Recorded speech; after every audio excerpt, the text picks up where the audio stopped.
So we're going to start out with the title of the course. Microbiology is our first topic. So microorganisms are the most abundant group of organisms, and you can find them everywhere on this planet, and I really mean everywhere. They've even found microorganisms in boiling water now. Crazy. Yeah. And glaciers, right? From the coldest cold to the hottest hot and everywhere in between. Microorganisms can be found. They play a major role in our nutrient recycling, right? They are the ones that recycle everything back into the soil. When plants and animals die, they're the major decomposers. The cyanobacteria and the algae in our oceans are the major contributors to the oxygen that we breathe. Aerobic respiration would not exist on this planet without them.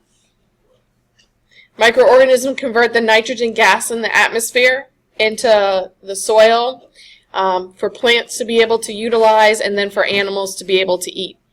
Whether you're a vegetarian or not, right?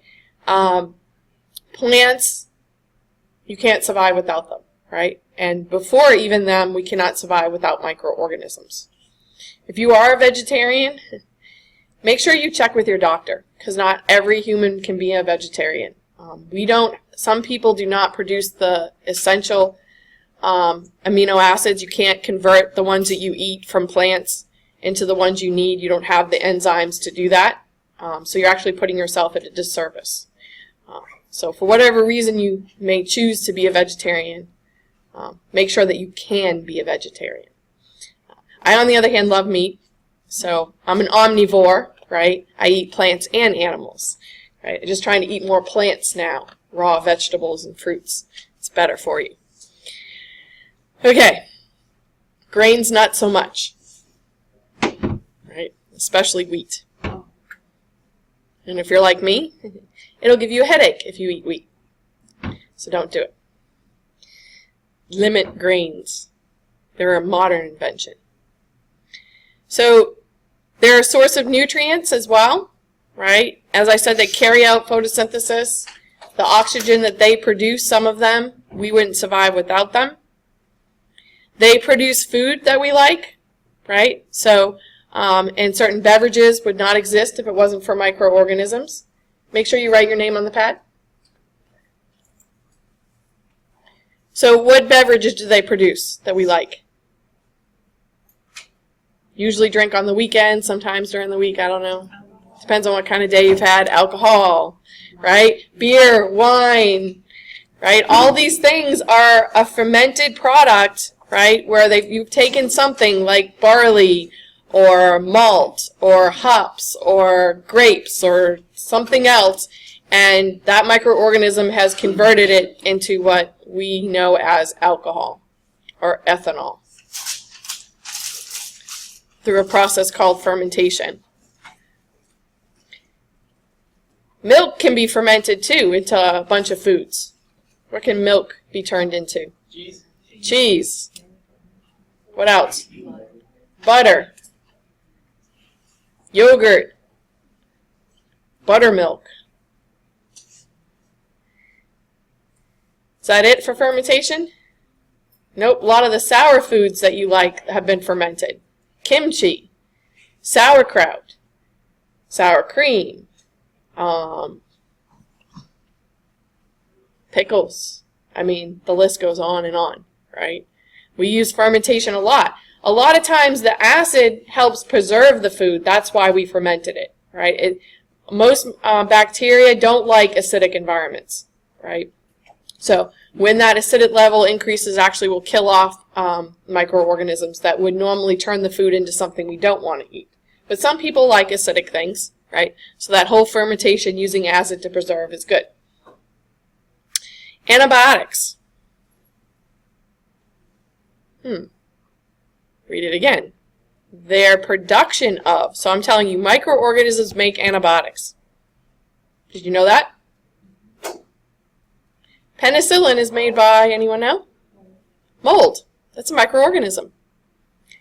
Why do we take penicillin? What do we use penicillin for? kill off bacteria, particularly gram-positive bacteria. It's a chemical produced by a microorganism to kill another microorganism. They're fighting. They're doing chemical warfare. They've been doing it way before we even thought of it. And when we use penicillin, we're stealing their technology. Okay? Why are they fighting? Why do we fight? What are they fighting over? Space, resources, right? Space, food, water, oxygen, the necessary things for life. No matter what people want you to believe, right? That's the main thing that we fight over. So do microorganisms. And they do it at a chemical level because their world is chemical, is molecular, is tiny. So if you're truly using the word antibiotic in the proper way and truly what you're talking about is an antibiotic, it is a natural substance produced by an organism to inhibit or kill another organism. Now, we have lots of other drugs out there, antimicrobials, right? Antibiotics fall into that category, right? But they're more specific in that they were made by a microorganism. Now, we've gone and we've even taken penicillin and we've modified it, right? So amoxicillin, ampicillin, these are all modified penicillin, so they're referred to as semi-synthetic, right? We took the natural penicillin and we modified it in a lab to affect the way that it works and what organisms it affects and how it affects them. But things like sulfa drugs, right, those weren't made by a microorganism. That's a chemical. But it does have antimicrobial action, right? It can kill or inhibit microorganisms. But where this stuff originally came from, as far as antibiotics are, is that we took it from microorganisms who were already fighting and used it to our benefit. Vitamins. You have microorganisms in your gut right now that produce essential vitamins for you. Vitamin K, for one. When you go to GNC or any of those other stores and you buy your vitamins, guess who made those vitamins for you? A microorganism. They just purified and stuck it in pill form for you. Right? A lot of the vitamins, right, are produced by microorganisms that we need for life. So that's all the good stuff, right? Sounds great. We can't live without them. They do awesome stuff. They make alcohol. Who wouldn't like them? Except we tend to focus on the bad guys, which are actually the minority when it comes to microorganisms. And so we're going to look at their ability to cause disease. And we're going to look at a particular group of selected diseases, and you have to be able to associate the selected pathogenic organism with the specific infectious disease. So a matching type question, right? Based on this information. So I had left some blanks for you guys, right, in the PowerPoint that I gave you. So bacillus anthracis is the etiological agent. So etiological means what causes that disease, right? Anyone know what type of organism is this? Is this a bacteria? Is this a virus? Is this a protozoa? Is this a fungi? It's a bacteria. It's a bacteria. And the disease name is related to the name of the organism, and the disease is? What does bacillus anthracis cause? Anthrax. The bad news, make sure you write your name on the pad. The bad news with this disease is that the bacteria that causes it can form highly resistant resting stages called endospores, or just spores for short. These can be inhaled or ingested. So I always forget, what was it? Was it 2001? The anthrax scare where they sent these spores in the mail? Right? So that powder was million upon billions of spores. This is a resting state of the bacteria. The bad news about this is that that's a very safe resting stage for them. The spore coat contains a protein keratin very similar to our nails and what's in our hair. You can't penetrate this very easily and destroy the DNA inside. Radiation, most radiation will not destroy that DNA because of the protein coat. Most forms of heat will not destroy it. You can't boil it and kill it. You have to incinerate it, inflame, or stick it in an autoclave under pressurized steam to destroy these spores. No chemicals penetrate it. So you're very limited in ways of destroying this spore. The good news is in the United States, we've done a really good job of cleaning up natural sources of anthrax. So it's not in our environment. The problem is this has not been done worldwide. So when people travel overseas and such as that, especially our military, they're at risk. So what do we do to protect? We vaccinate, right? So military personnel tend to be vaccinated, right? People going to areas where anthrax is a serious problem tend to get vaccinated.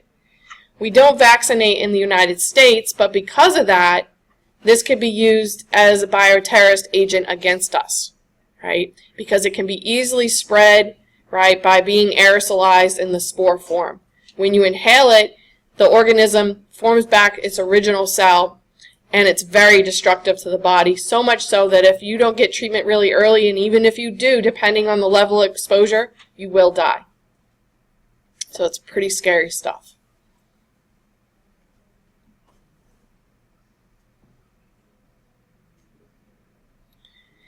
Brucellosis, right, which is the disease caused, or sometimes referred to as undulant fever, caused by Brucella melantensis. Anyone know what type of organism? Bacteria. Most of the time it's a bacteria, right? Especially if it's an organism, right, and it has the two names, the genus and the species. At one time they thought that this was, make sure you write your name on the pad. They thought that this disease was caused by different bacteria in the different animals it's commonly found in. For cattle, it causes them to abort their baby. And it's transmitted via the milk, and that's where it can be a problem for us too. So it's a problem for cattle ranchers because they'll lose their herd because they won't have a next generation, right? Because all the moms will abort their babies. And then the milk isn't good either. And it's highly, highly contagious. So we do vaccinate cattle, and they actually have it. The bison in Yellowstone National Park, there's a vaccination program there as well for them. Because if they get out of the park, they could spread it to nearby ranchers. So nearby ranchers, like if a bison gets on their property, they kill it immediately for fear that it could be carrying brucellosis and transmit it to their herd. And it just, direct contact, indirect contact, it just spreads like wildfire. Sheep can also get it. We can get it. It doesn't cause abortion in humans though, but most of these other animals, and hence why one of the species names was Brucella abortus. Suis refers to swine. Melantensis is actually the species that was given the name for the form that's found in goats. But that's the one that, I don't know why they picked that one. That's the one they picked to stick with. So they found out it is all the same bacteria in all these different animals, right? But you'll see these other species names. You'll see abortus, you'll see suis, but now we refer to all of it as melantensis.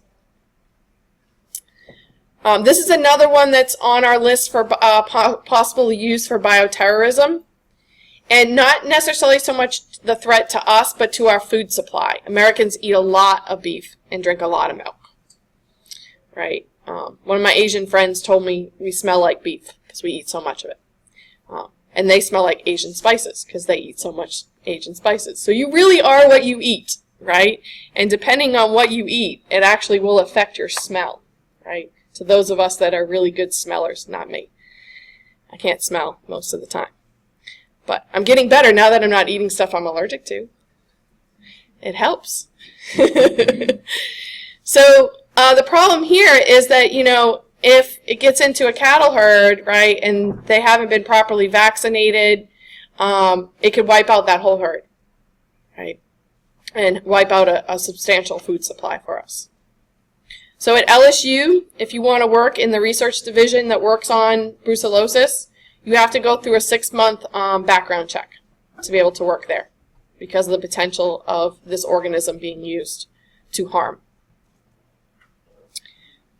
This is one of my favorite ones, although it's not very common, but it's interesting to talk about. Caused by Bordenella henseli, and this is, she said it, cat scratch. Because the most common way people get infected with this, again, bacteria, is by a scratch from a cat. Although dogs also carry this bacteria as well. And really, the scratch is what facilitates the entry into the body. But if you already have wounds and you come in contact with a cat that's carrying this, or even the cat's fleas, because that's how this bacteria is transmitted from cat to cat in dogs, is the bite of fleas. So the fleas are also infected. So the fleas, their poop, the cat's saliva typically is infectious. So you want to stay away from what type of cats? Stray cats, feral cats, right? They usually don't want you to mess with them. What will they do if you try to mess with them? They're going to scratch you. I don't think anybody's putting flea control on them, so the likelihood of them having contracted this infection is pretty high. Who gets this type of infection? Little kids, because they don't know to leave the cats alone, right? We have a bunch of stray cats living in the abandoned house next to me. There's a little old lady that comes by every morning and feeds them and waters them. My son, every morning he sees them, oh, do not go near them. Leave them alone.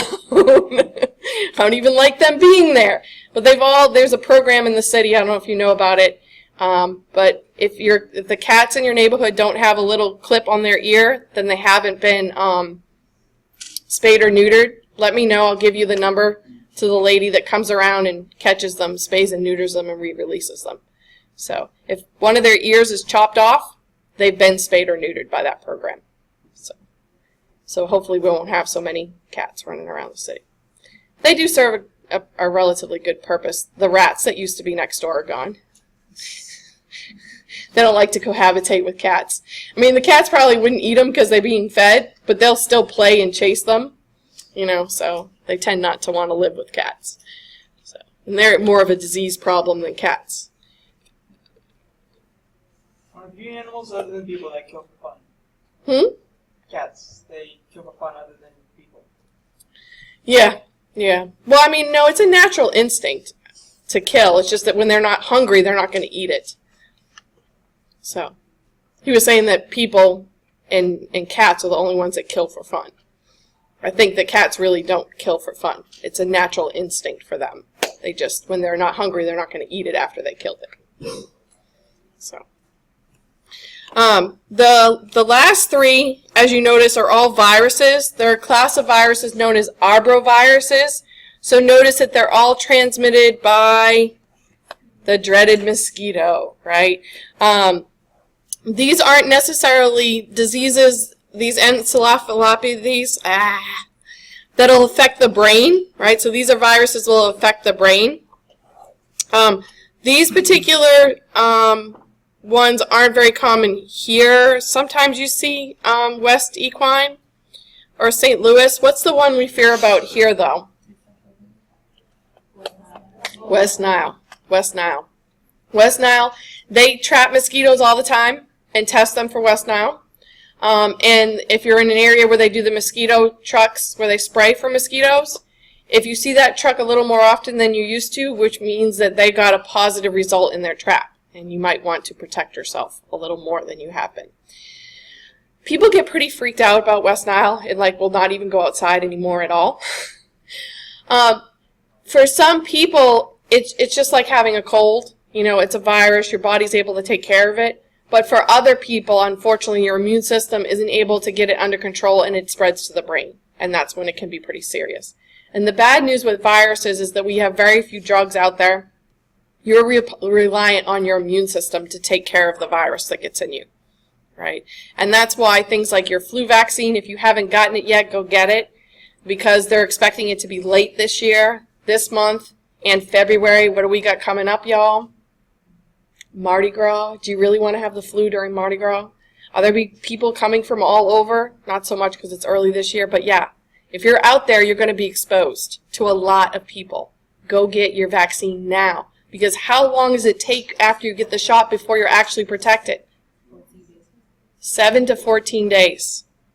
Right? So you're not going to be protected if you get it today for 2 weeks. I mean, that's Mardi Gras, right? 2 weeks is Mardi Gras, y'all. Don't be like my husband. My son and I got our shot. My husband had to go to the hospital for blood work last week. He's on the couch right now with the flu. Right? It's like, should have got you shot. Oh, if I didn't have to go to the hospital. I'm like, dude, you can't stay in the house all the time. Right? Protect yourself if you can. All right. So, Giardia instantalis. This is another one you'll sometimes see as Giardia vaginitis, because it can cause an infection of the vagina. But again, it's the same organism. You'll see either genus name and different text. For the most part, the scientific community has agreed upon going with instantalis instead of the vaginitis because it's more commonly found in the intestines than an infection of the vagina. So you get it from contaminated water, right? And typically what's contaminating the water is animals are pooping in it, right? It's found in their feces. Actually, Anthony von Leeuwenhoek, who we'll talk about later, was actually the first to describe this organism because he looked at his own poop. He's a very interesting gentleman. So what disease is this? Bacteria? No, what disease? Giardias. And anything that ends in "is," we're usually referring to causes inflammation. But in this case, again, it refers to the genus name of the causative agent, and this one is not a bacteria. What is it? It's a protozoa. This is a protozoa. It's not a bacteria.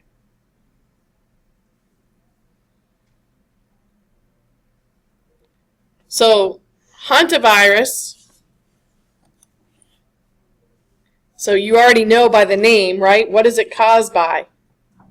A virus. At one time they didn't know what caused it, which is why it's called still hantavirus pulmonary syndrome. Syndrome means that someone has this set of symptoms and they don't know what is causing it. Now we know. And so they added the name on. This is another one where sanitation can be an issue. Deer mice, and actually it's their fleas that transmit it. The mice, their fleas, their saliva, their urine, their feces can have this virus. It can become aerosolized. This has become one of those emerging diseases. One of the problems that we run into too is storing cans in warehouses. If the warehouses are not secure and mice that have this virus get in, and they pee and poop on top of the cans, right? And then you get the can at home and you don't see this virus on the top of it, right? If you're not going to cook what's inside, which would denature the virus, then wash the top of your can, right?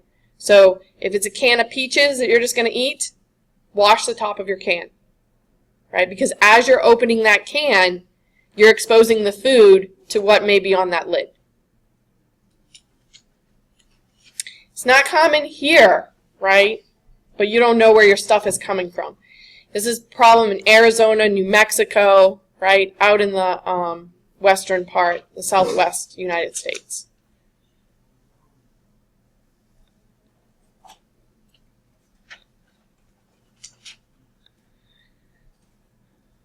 Borrelia burgdorferi. Bacteria, virus, protozoa. What you think? It's transmitted by ticks. It's Lyme disease. What is the causative agent? What type of organism are we talking about? What is the tick injecting into you?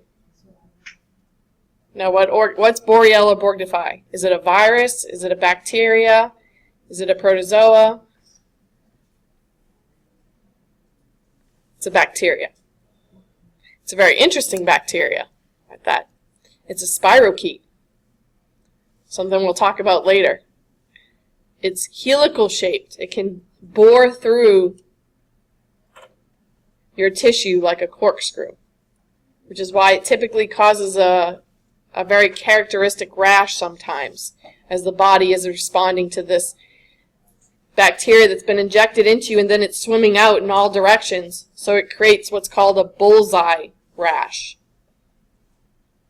Cylindrical, round rash around the bite area. Not always, but that's pretty strong indicator that you may have Lyme disease. What's the good news here in Louisiana? Have you ever heard of it? No.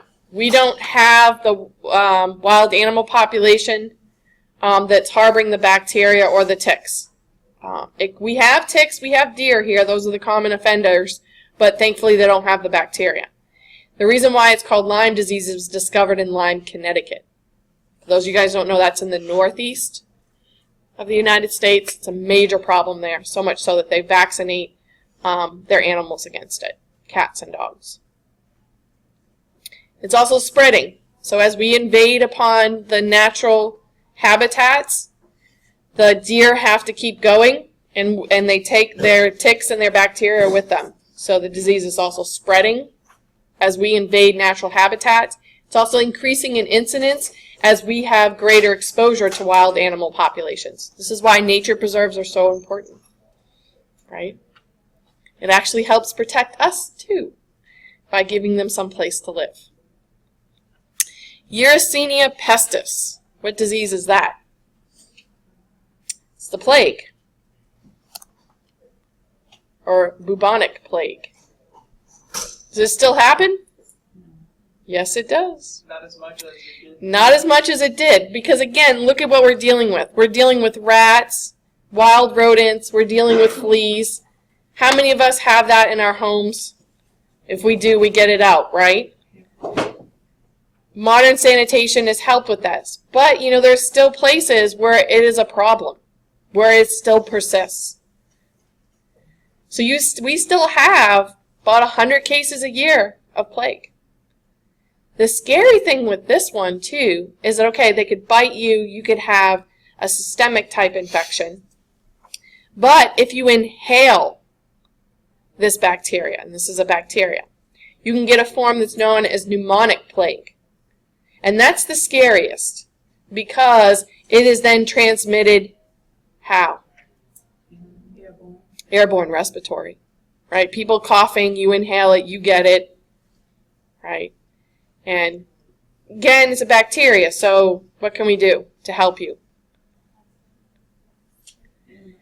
Yeah, I don't know if we have a vaccine for plague, but we definitely have antibiotics. We definitely have antibiotics. We can treat you. And if treated early, right, you could not suffer so bad and potentially not die.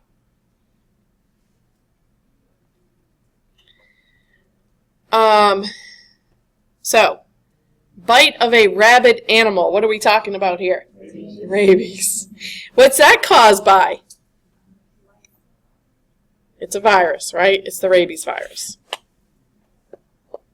This is a pretty unique virus because it enters the body typically through a wound, typically a bite from an infected animal. It'll travel up the nerves to the brain. And again, when we're dealing with viruses, the scary thing is, what are you relying on to protect you? Your immune system, things like antibodies. Right? If they can't get it under control, it's going to kill you. Your brain is kind of important to life. I don't know. It's functional, you know. So the few people that have gotten it, because most of us know to avoid it, right?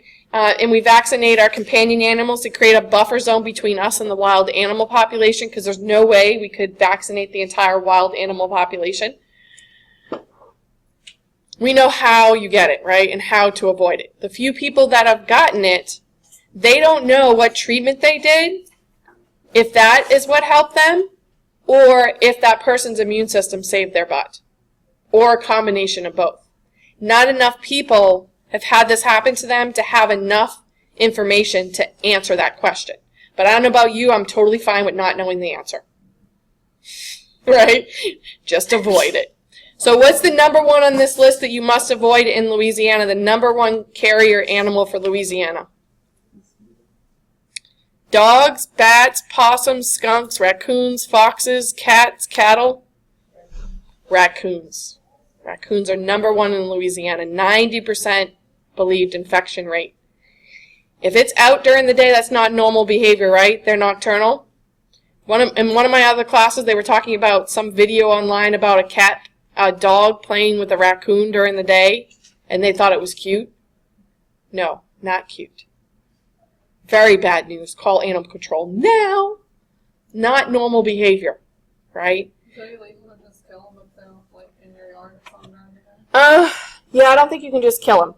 But call animal control. And I can tell you from when I worked at LSU vet school, like when people would bring in like little baby raccoons, they'd be like, oh, you know, the mama died or whatever, and the babies were left, or God only knows what. They'd kill the babies and autopsy them immediately, and most of them, even as babies, had rabies. It's a major problem. So don't mess with them. Call animal control. And, you know, especially if it's abnormal behavior out during the day. If they're coming up to you, that's not normal behavior. They're supposed to be afraid of you, right? So leave them alone. They're cute, right? They're not worth it. They're not worth it. Yeah, I don't know what the infection rate is with possums, but, yeah. And again, if it's abnormal behavior, call. If it's not abnormal, they're not going to come.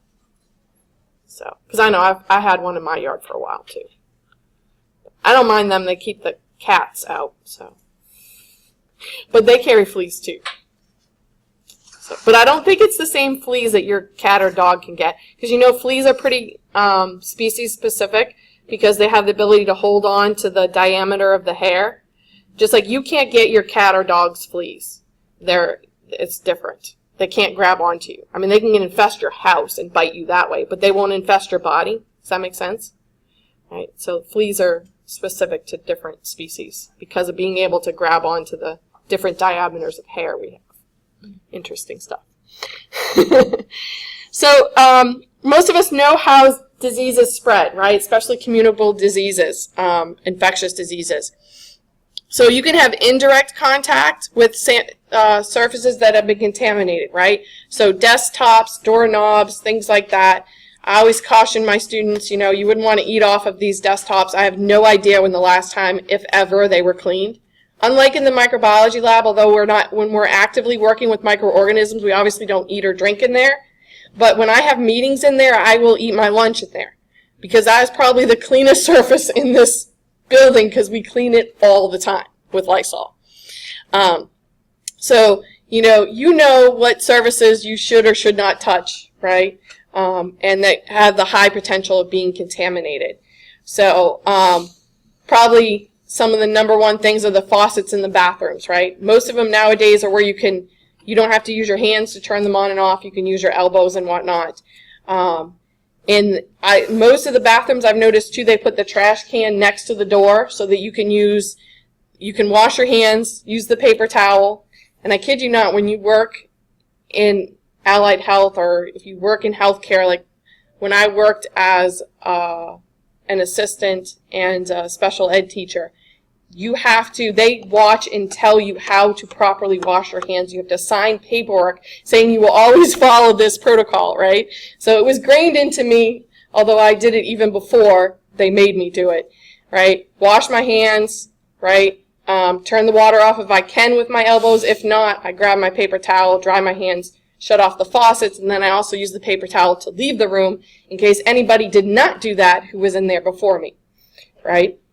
And then throw it in the trash as I'm going out the door. Little kids don't know proper hygiene, right? This is something they have to be taught over time. Daycares are like little germ magnets. It's just like, little kids but I have to say, I do community outreach, and I went to my son's school, and he's in 2nd grade now, but I went back into the kindergarten class and talked to them about disease and showed them stuff under the microscope and brought in a skeleton because I get so excited about that kind of stuff. They all know this is the newest thing, y'all, the vampire when you sneeze. You get it? You got to do the vampire. You got to sneeze into your elbow. They were so cute. I was like, that's so cool. Whatever works, right? Whatever works to get them to do the right thing, you know, instead of sneezing into their hands and then touching everybody. Whatever works. Spitting is a huge thing with me. Like, I go cuckoo bananas when people spit because you're contaminating the environment. You really don't need to spit. Swallow it. I promise you, you won't die. Right? If it's just so much you just can't take it, spit somewhere where it's not going to expose others. Right? Spit into a napkin and throw it in the trash can. Don't spit on the sidewalk as someone is walking by. It's disgusting. If you have tuberculosis, it can become aerosolized, and as little as 10 microbes, you just infected somebody else, right? You know, people don't think about spit, right? We think about poop, right? We definitely don't want to be exposed to anyone else's poop. Pee, we all freak out about, but usually it's sterile unless you have a bladder infection, by the way. Pee is sterile, right? What else do we ooh about? And we should. Huh? What? We ooh about vomit, and that can be a thing to ooh about because sometimes why people are throwing up is because they ingested something that is pathogenic, and their body's like, get the heck out of here, right? So you don't want to be exposed to that. What else did you not want to be exposed to that might be coming out of someone's body? Huh? Boogers, right? Yeah, kids who eat their own boogers too, right? The whole purpose is to get out of the body in the case of boogers, but, you know, it's one of those things that it's not the end of the world if you put it back in. But, again, you want to not, you know, expose others to it because the reason why your body is trying to get rid of it is probably because it doesn't want it in there. It's probably bad stuff, right? So spit is a big no-no. Boogers are a big no-no. Feces are a big no-no. Pee, it matters, depends, right? Vomit, definitely don't want to. Not to mention I'll vomit too. What else? This isn't a very common one.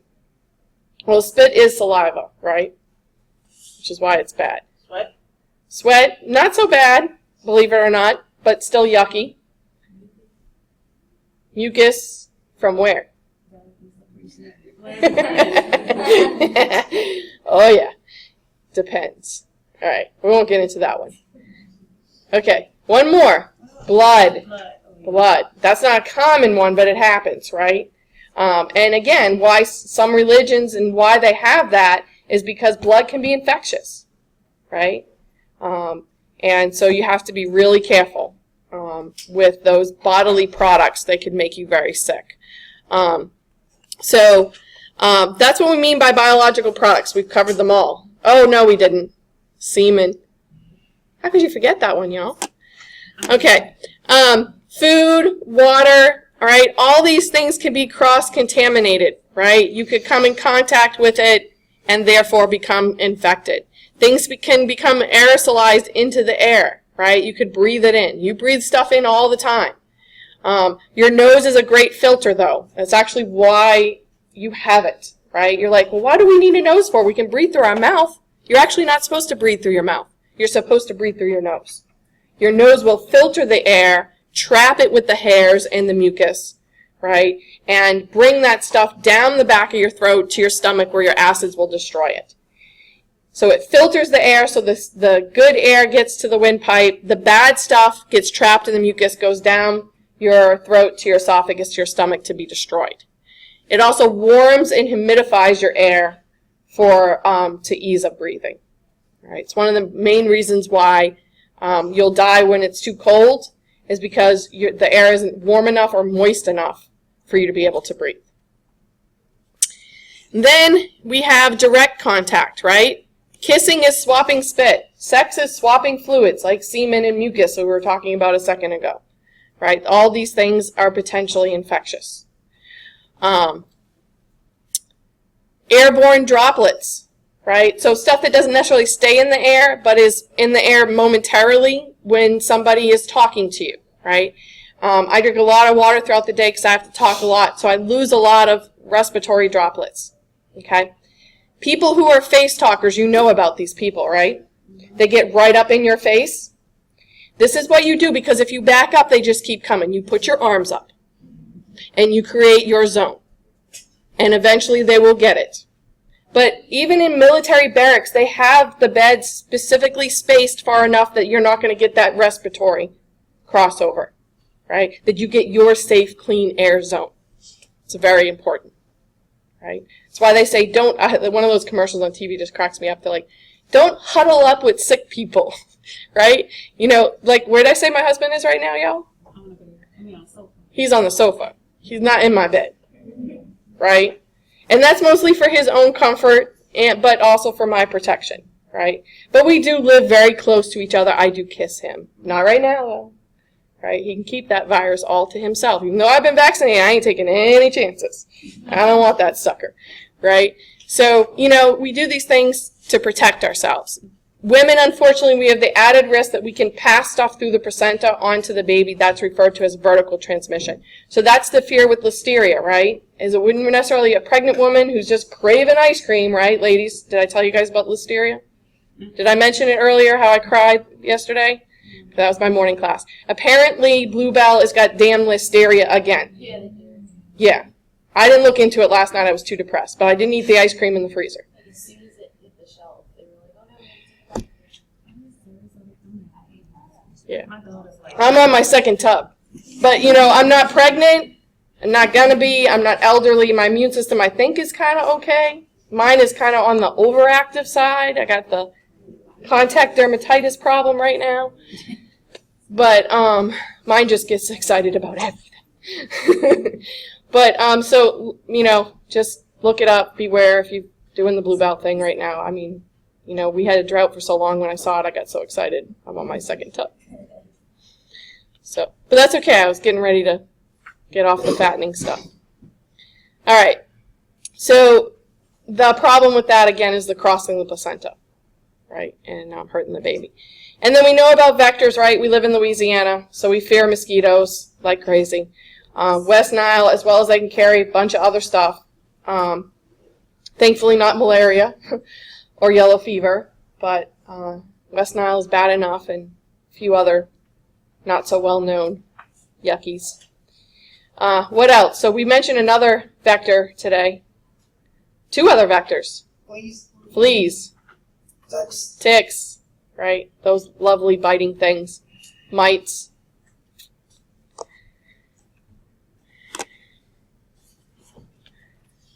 So when we talk about microbiology, right? Micro meaning what? Small. Biology, the study of life, right? So very small life, but some scientists will argue things like viruses, which are not a cell or not a living organism, but they definitely are microscopic, right? So they fall under microbiology. So when we talk about microbiology, when we define microbiology, we don't just talk about, you know, okay, it's small, so we need a microscope to see it. We also have general methods and techniques that we've developed to study microscopic things that can be used for other things, right? So down to the molecular studies we do nowadays wouldn't be possible if it wasn't for the study of microbiology. So generally it's defined as the study of organisms too small to be seen clearly by the unaided eye, right? We can't see them with our eyes. We need a microscope. But also, as I said, the techniques we've used to study fall under the discipline of microbiology. Most of the organisms we study are relatively simple. They lack highly differentiated cells and distinct tissues.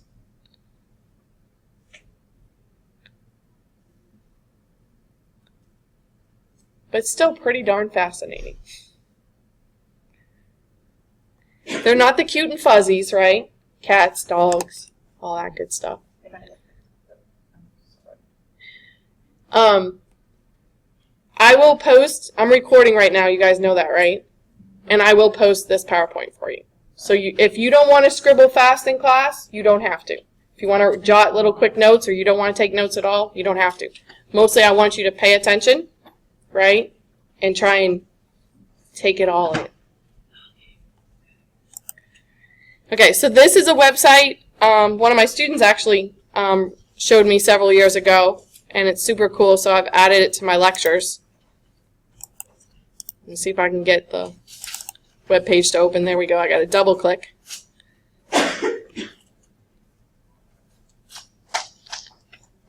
So it deals with size and scale. So a coffee bean as it's compared to a grain of rice. And then when you move the little lever, you can zoom in, right, and go even smaller to a grain of salt. And then finally get to some microorganisms like protozoa and paramecium. Those of you guys are in lab will be looking at those. The human egg is the largest cell in a woman's body. Then you got the teeny tiny sperm, which are just mobile DNA, but very important DNA. You kind of need both sets to make a human being. Right? The skin cell, the photoreceptors in your eye, red blood cells, the X chromosome in its condensed form, Baker's yeast. Poor little E. coli is smaller than the mitochondria in most of our cells. And there's actually a belief, too, that we'll talk about later, that mitochondria were once free-living prokaryotic organisms related to bacteria that existed on their own and were engulfed by a eukaryote and began a symbiotic relationship, so much so that the mitochondria couldn't exist on its own and the cell couldn't exist without the mitochondria. What do the mitochondria do? Energy, right? Energy. So they've taken over on the energy production in our cells, and it's compartmentalized into what we refer to as an organelle, which means it's membrane bound. And all cells are membrane bound, right? That's what defines a cell, makes the cell a cell. So another organelle is a lysosome that you'll find in eukaryotic cells. Bacteria don't have membrane bound organelles inside of them, right? But they still have all the stuff a cell needs. They've got ribosomes, they've got DNA, they've got protein, right? They just don't organize their stuff using membranes inside, unlike what we do. Then you can zoom in even further, and you can see things like the measles virus and the influenza virus and the HIV virus, viruses that infect bacteria that we'll talk about, known as phage. Vesicles, the herpes virus, ribosomes, which are protein and ribosomal RNA, and all cells have them, these complex, large molecular structures to make protein. Who did I miss up there that looks kind of cool? Oh, rhinovirus, right? So there's hundreds of these. These cause what's referred to as the common cold. Make you feel crappy until your immune system eliminates it. Antibodies, my absolute favorite protein of our bodies. These help protect. They tag the bad guys for destruction by our immune system. Hemoglobin, transfer RNAs. Phospholipids, which make up membranes. Here's an amino acid, adenine. Here's good old glucose. Boy, we couldn't survive without that, right? That's the energy, chemical energy for us. Methionine, another amino acid. Oh, adenine, nucleotide. I was thinking of the amino acid, a similar name. So nucleotides make up what? DNA. So that's adenine is the nitrogenous base, and then the sugar, the ribose sugar, and the phosphate group. Right, so this is a molecule, right? So these are made up of, you know, if you were to look at individual carbon atoms and nitrogen and things like that. But all life on Earth, most of those molecules, right, that then build the larger things all the way up to the organism level, have carbon as their main backbone element. All life on Earth is carbon-based. That's why we can do what? How do we figure out how old something once was? We date the decay rate of carbon, because all living organisms have the element carbon. And we have microscopes that can go this small now. I haven't had the chance to work with an atomic force microscope. They're relatively new since I started teaching, so I'll try and write me a grant so I can go on sabbatical next summer and play with new microscopes. But every other microscope I've played with, and we're really excited. I thought my boss was kidding at our meeting. He said we're going to get an electron microscope here. And I thought he was kidding, but he was for real. So I'm pretty excited about that.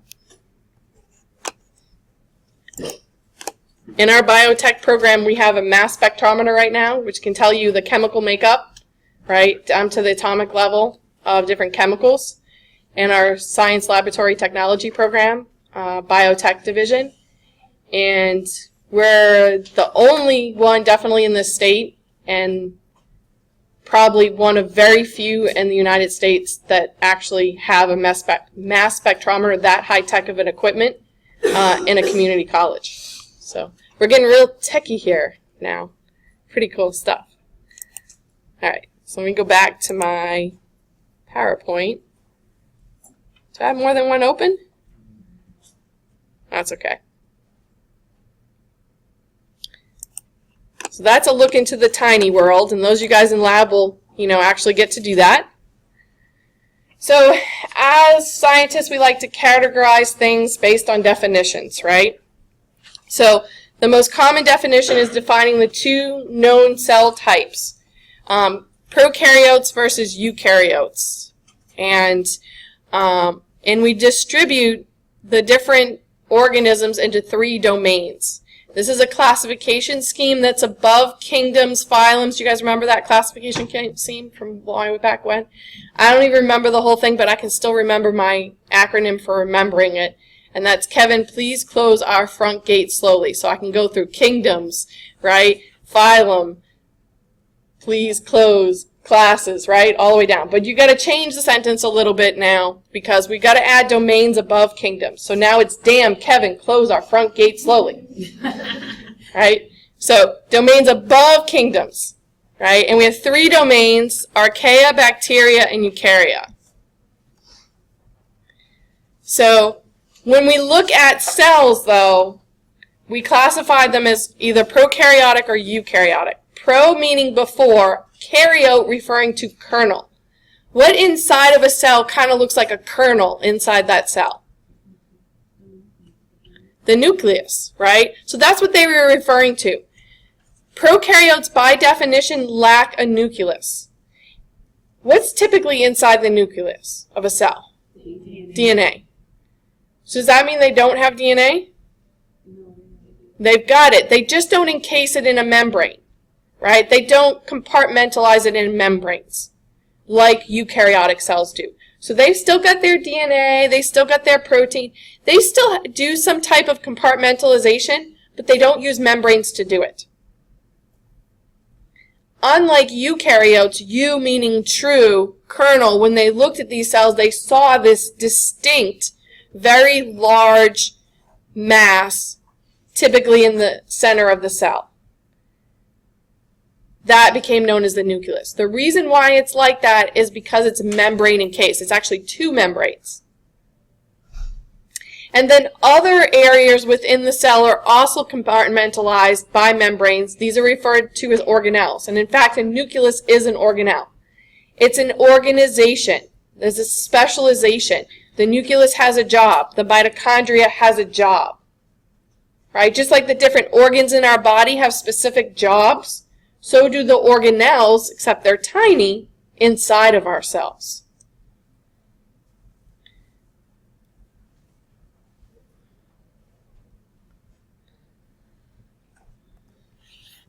So the 5-kingdom system that was commonly used, you had these 5 kingdoms. You had Monera, Protista, Fungi, Animalia, and Plantae.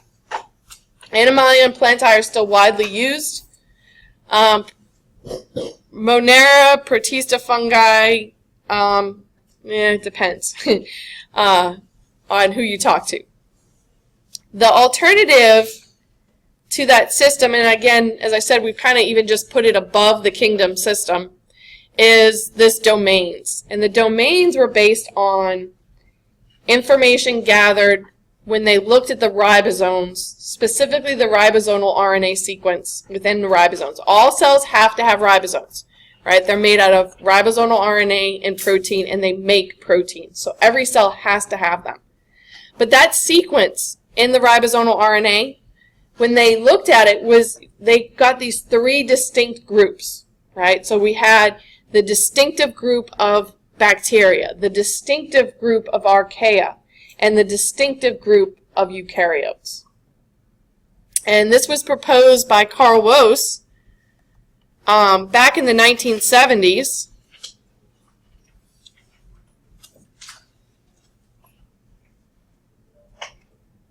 It wasn't really widely accepted in the textbooks until the late 80s, early 90s. It takes that long to get a bunch of scientists to agree.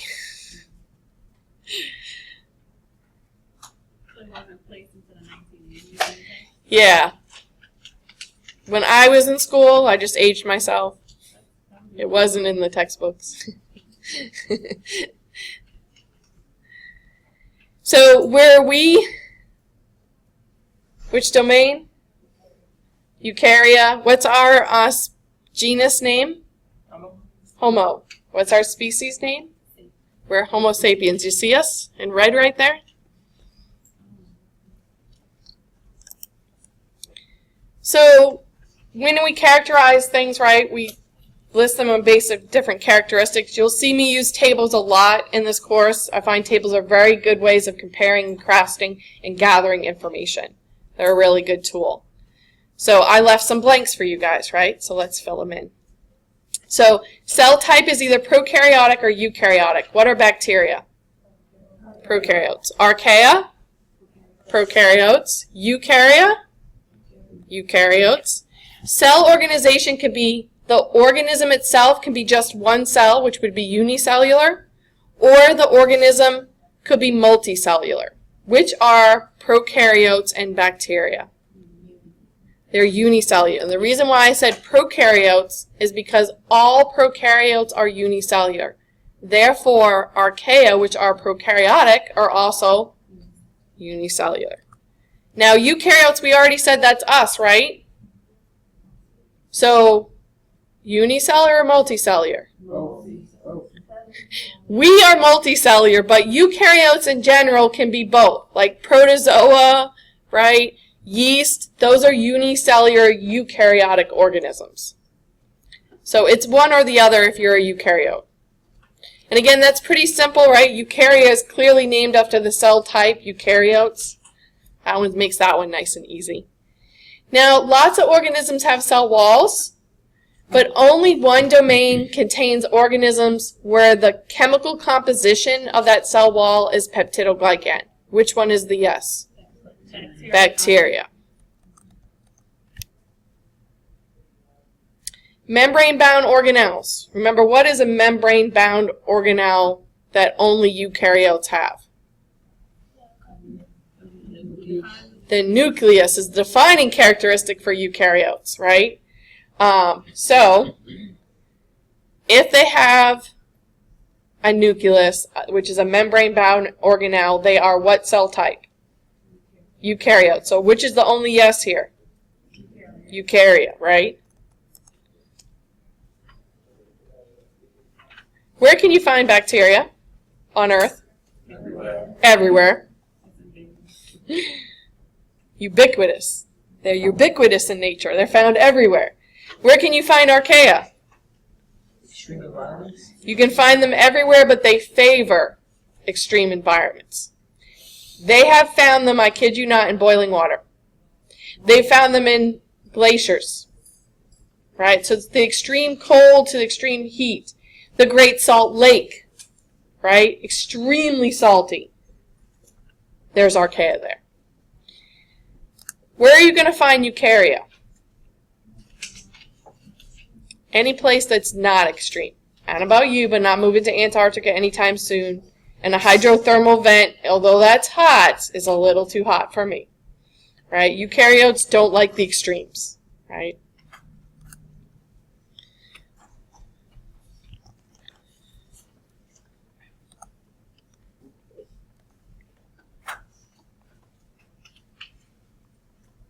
So, domain is all eukarya, right? But plants, animals, although we'll talk about them, are not microscopic. So we'll stick to the eukaryotic microscopic organisms for microbiology. And those would include protista, which is what algae, protozoa, slime molds, and water molds are kind of usually lumped into. And then you also have fungi, which we traditionally know as molds and yeasts. Most of these, not all, right? Be wary of all statements in science. They're not true for more than a second usually, right? There's always an exception, right? So there are exceptions in the prokaryotic world where they're really big, but for the most part, eukaryotes are going to be quite large. So those of you guys that are taking lab, right, we'll use our microscopes, but we won't have to go to the highest magnifications for most eukaryotes to be able to see them in a great amount of detail. When you get to bacteria, though, you got to go all the way to the maximum magnification of our light microscopes to barely see, right, the different bacterial cells that we look at. So another way we can look at it is diagrammically, right? And this is a new diagram I stole from a different textbook for you guys. So it's only in the PowerPoint, not in your book. And this separates, again, this distinction I mentioned earlier of cellular versus acellular. So things that are living, that are organized to the cellular level, and things that are not cells, right? Acellular means without. So this is where viruses, viroids, satellites, or sometimes known as viceroids, and purons or pyrons factor in. Notice these are made up of molecules similar to ones you see in a cell, but again, not organized to the cellular level. So viruses are protein and nucleic acid. They don't have a cellular membrane. Some of them have envelopes similar to a membrane, but again, not a membrane. And they also can't do the things that cells can do. They can't reproduce on their own. Viruses can't do that. They can't metabolize on their own. They can't respond to the environment on their own. Viroids are just RNA. Satellites are nucleic acid, mainly RNA, so formerly known as viceroids. Purons are infectious proteins. So it says, why aren't viruses, viroids, satellites, and purons included in the three-domain system? So why aren't they in bacteria or archaea or eukarya? What are all of those? Organisms. They're all they're all organisms. They all are at least a cell.